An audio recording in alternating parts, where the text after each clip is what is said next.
আমরা যদি এই নির্বাচনের আগে ক্ষতিপূরণ না পাই, এই যে দেখেন হাতে প্রমাণ, কেরোসিন নিয়ে বসে রয়েছি। আমরা ওই তাজদিনের আগুন থেকে যুদ্ধ করে বেঁচেছিলাম ছেলে মেয়েদের জন্য। আমরা এনে দেখবেন শিশু বাচ্চাও নিয়ে আসছি। আমরা আত্মহত্যা করবো নিজের শরীরে নিজে আগুন লাগানো।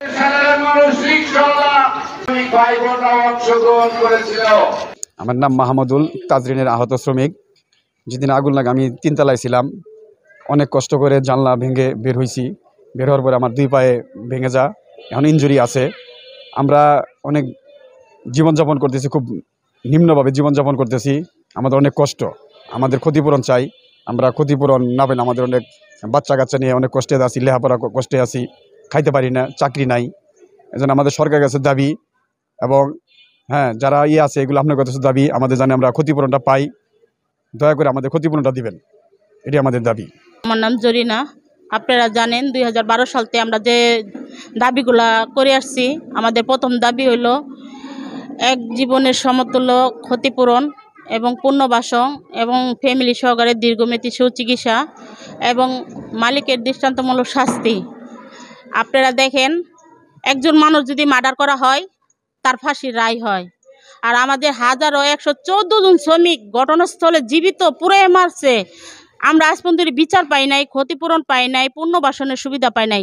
আমরা একজন বাংলাদেশের শ্রমিক, আমরা একজন বাংলাদেশের নাগরিক। আমাদের গর্ব বাংলাদেশ, কারণ বাংলাদেশের মানুষ হইয়া, বাংলাদেশের শ্রমিক হইয়া অর্থনীতির চাকা ঘুরাইয়া আজকে আমি আমার অধিকার থেকে বঞ্চিত।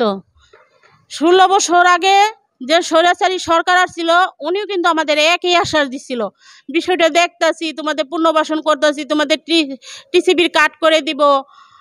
আমার গার্মেন্টসের নারীরা ওই যে স্বর্ণকন্যা, আরে স্বর্ণকন্যা ঘরে পুইরা ছাই কইরা আপনি আপনার জান নিয়ে পালাইছেন। এখন বর্তমান যে সরকার আছেন তার কাছে আমাদের আকুল আবেদন, আপনি আমাদের এটা দ্রুত সমস্যার সমাধান করেন। আপনার কাছে আমি একটা প্রতিবেদন দিয়েছিলাম, যা আসিফ মাহমুদ সজীব বুয়ের মাধ্যমে আমাদের একটা কমিটি গঠন হয় সরকার পতন হওয়ার পরে।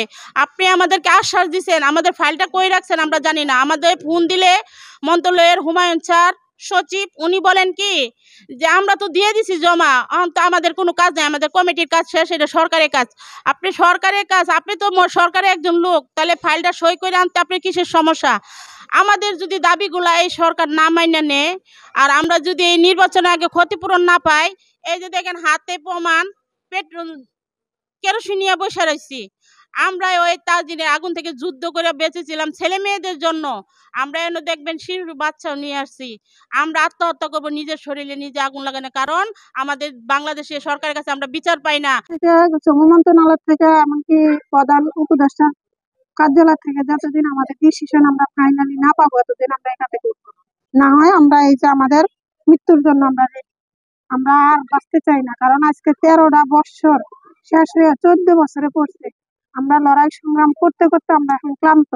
আমরা না পারি খাওয়া পড়া করতে, না পারি কর্ম করতে, না পারি, মনে করেন যে একদিকে আমরা এমনি পঙ্গু, আরেকদিকে বয়স হইতেছে, দ্বিতীয়ত আমাদের কোনো কামাই রুজি নাই, আমাদের সংসারের ভার, ঋণের ভার আমরা আর বইতে পারি না। মালিক দেলোয়ার ষড়যন্ত্র ভাবে আগুন ধরাই 115 জন শ্রমিক তাজা প্রাণ পুরাই হত্যা করলে তার কোনো বিচার পাইলাম না।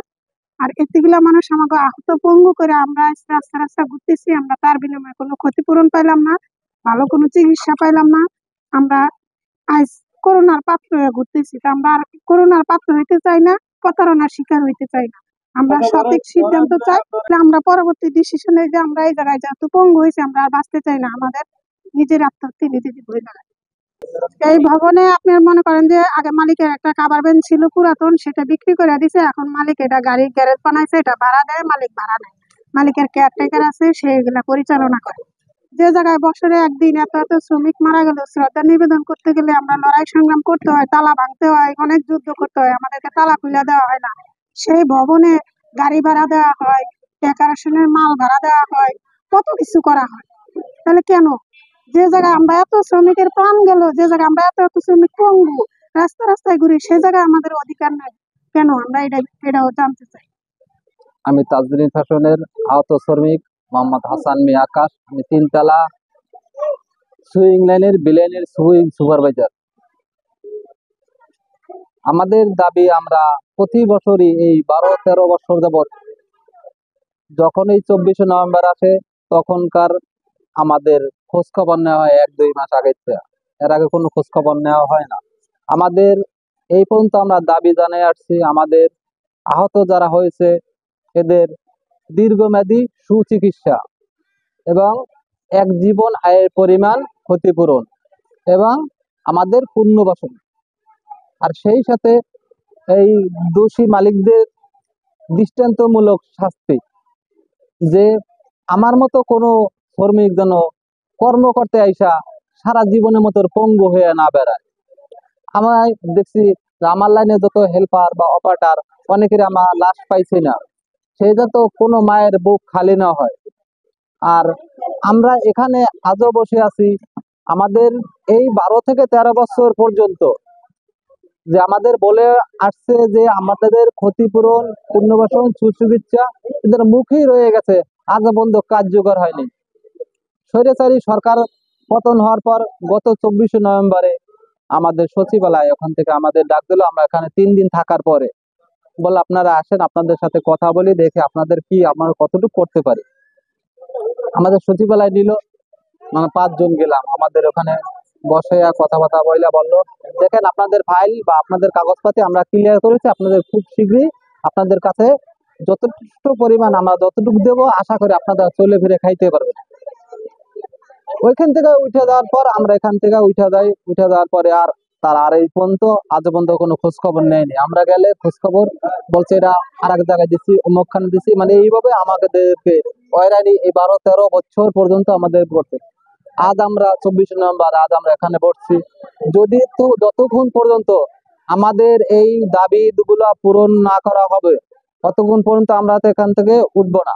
আর যদি আমাদের এখান থেকে উঠতে হয় তাহলে এই ধুকে ধুকে মরার চেয়ে আমরা সিদ্ধান্ত নিছি আমরা একেবারে মারা যাব, আগুন লাগিয়ে গায়ে কেরোসিন ঢেলে পুড়ে আমরা এখানে মারা যাব। কারণ আমরা এখন আর কারো কাছে করুণা পাত্র হয়ে বেঁচে থাকতে চাই না।